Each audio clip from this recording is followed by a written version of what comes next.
Drivenness is a key to all the ways we got to where we are now, good and bad. Drive is essential to us. It feels great and it motivates us to get up every morning and keep going all day, every day. I'm pretty sure this isn't a surprise to you. If you're like me, you're you pride yourself on your drive and probably openly value it as much as I do. And so you should value it. Having said that, our drive can sometimes lead to burnout. Hi, I'm Maryanne Nicholls. This video is part of a series of videos on why strong women burn out and how to stop it. Today, my focus will be on how to turn your drive into a life you actually want. Here's the critical thing you should understand. Drive can be activated basically by two completely different factors, fear or vision. Fear-based drive is security-driven. Being security-driven can lead to porous boundaries and avoiding the spotlight.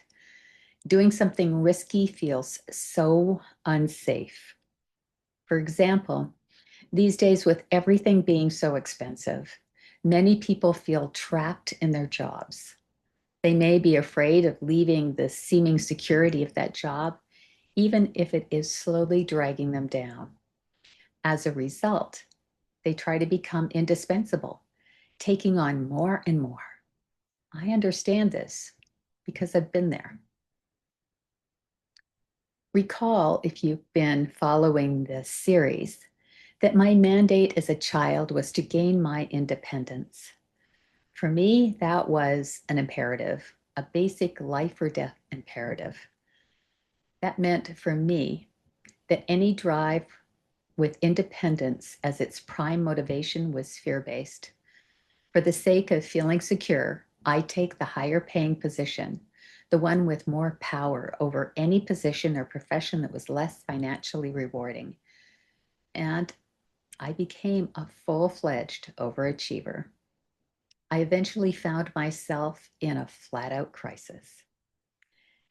That crisis scared me enough to wake up to what living driven by fear was costing me in time and energy.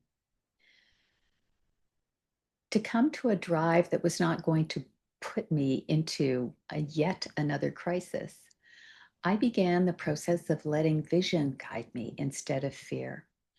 I connected with the vision of myself as ambitious and overachieving, but being driven by a vision that excited me and connected me to the best parts of myself and what I wanted to share with the world.